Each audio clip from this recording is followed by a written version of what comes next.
Assalamualaikum warahmatullahi wabarakatuh. Selamat pagi anak-anakku. Semoga kita semua tetap sehat dan dalam perlindungan Allah Subhanahu wa taala. Amin ya rabbal alamin. Nah, hari ini kita akan belajar mengenai tema 2, subtema 1, muatan IPA. Pokok bahasan kita kali ini adalah ciri khusus dan cara tumbuhan melindungi diri.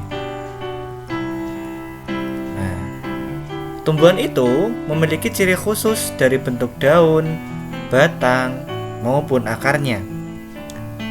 Ciri khusus tersebut disesuaikan dengan lingkungannya, sehingga digunakan untuk beradaptasi. Dan dengan itu, tumbuhan dapat bertahan hidup. Nah, itu ya. Adaptasi sendiri itu apa?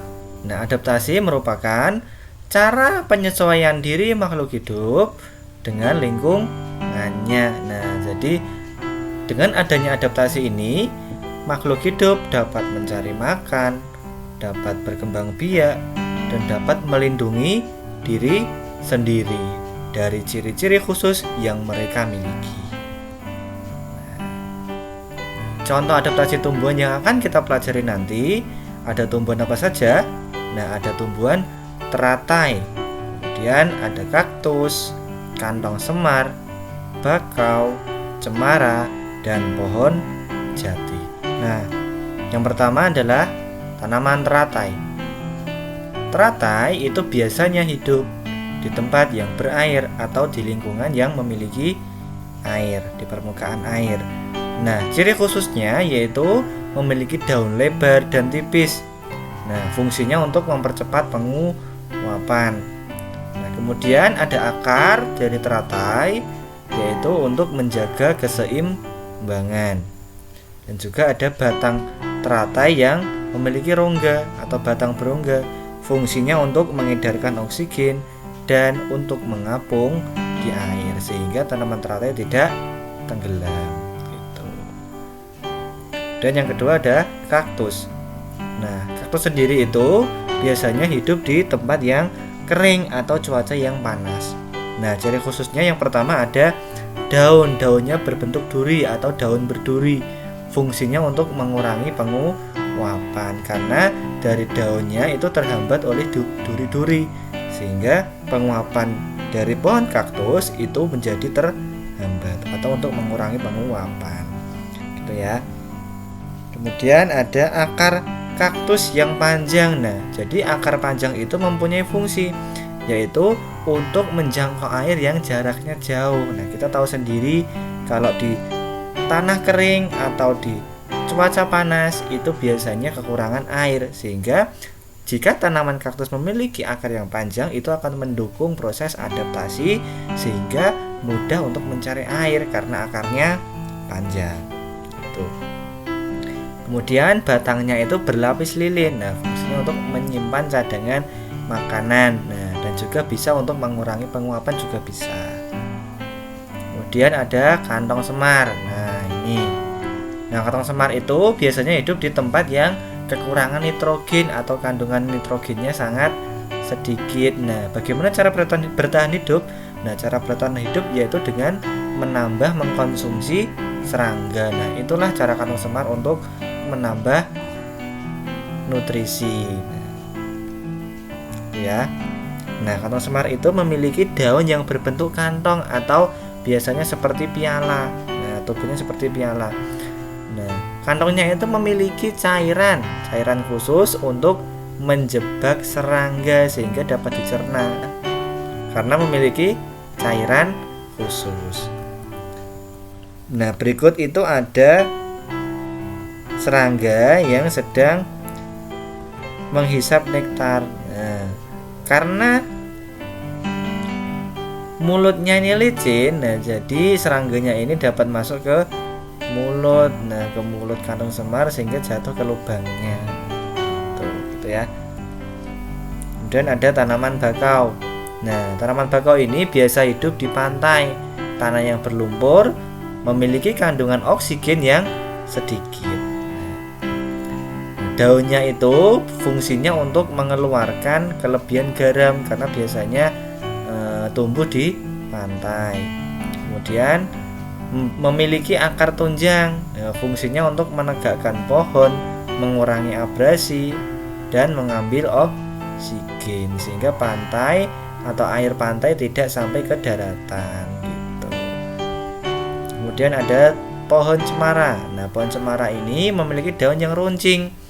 Nah, memiliki daun yang runcing fungsinya untuk mengurangi penguapan. Terakhir ada pohon jati. Nah, biasanya kalau kita lihat pohon jati itu menggugurkan daunnya. Nah, itu ada maksudnya, ada fungsinya. Nah, untuk apakah itu? Nah, pohon jati itu menggugurkan daunnya di musim kemarau itu untuk mengurangi penguapan sehingga untuk menjaga kandungan air yang ada di dalam tubuhnya. Tuh. Selanjutnya, ciri khusus dan cara tumbuhan melindungi diri. Nah, yang pertama ada pohon bambu. Pohon bambu ya. Pohon bambu itu memiliki bulu-bulu halus. Nah, ini ya, bulu-bulu halus yang tajam ya, biasanya untuk melindungi tunas. Dan biasanya kalau kita pegang itu akan menyebabkan rasa gatal. Jadi kita harus hati-hati karena itu cara bambu mempertahankan diri. Ada mawar, salak, putri malu. Nah, salak, mawar dan putri malu itu memiliki duri yang tajam. Durinya tajam-tajam. Fungsinya untuk melindungi diri dari pemangsa atau hewan-hewan lain. Nah, kemudian ada pohon nangka, karet dan kamboja. Pohon karet, nangka dan kamboja itu memiliki getah yang lengket. Fungsinya untuk melindungi diri dari musuhnya. Itu. Lalu ada nanas, lidah buaya dan kaktus. Nah, memiliki duri yang tajam untuk melindungi diri dari pemangsa, sama seperti mawar tadi ya. Nah, berdasarkan habitatnya, tumbuhan itu dibedakan menjadi 3 jenis.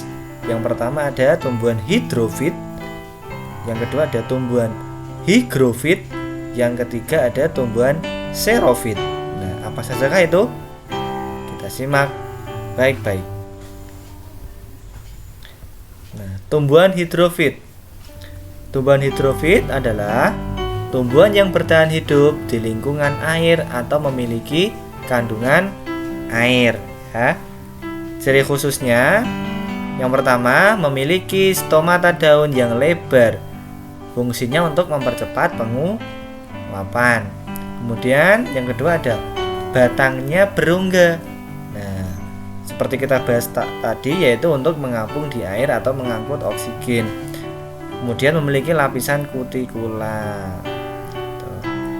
Contohnya ada apa saja? Ada teratai, eceng gondok dan juga kiaman. Nah, ini hidup di air semua, ini di permukaan air ya, mengapung di air. Kemudian ada tumbuhan higrofit, yaitu tumbuhan yang bertahan hidup di daerah lembab. Nah, cirinya bentuk daunnya tipis dan lebar, terdiri atas bagian akar, batang, dan daun. Batang umumnya tidak tampak, ya, banyak stomata. Contohnya, yang pertama ada lumut, paku tanduk rusa, dan tanaman paku lainnya, ya. Di paku-pakuan. Terakhir tumbuhan xerofit. Tumbuhan xerofit itu adalah tumbuhan yang bertahan hidup di cuaca panas atau daerah kering ya. Jadi bisa bertahan hidup di daerah panas yang memiliki kandungan air yang sedikit. Cirinya daunnya adalah pisililin ya. Daunnya berduri, akarnya panjang dan memiliki jaringan spons. Contohnya ada kaktus, pohon kurma, dan juga lidah buaya. Itu ya. Nah, kalian tadi telah menyimak penjelasan dari Paris. Sampai jumpa di pertemuan berikutnya. Tetap semangat dan jangan pernah berhenti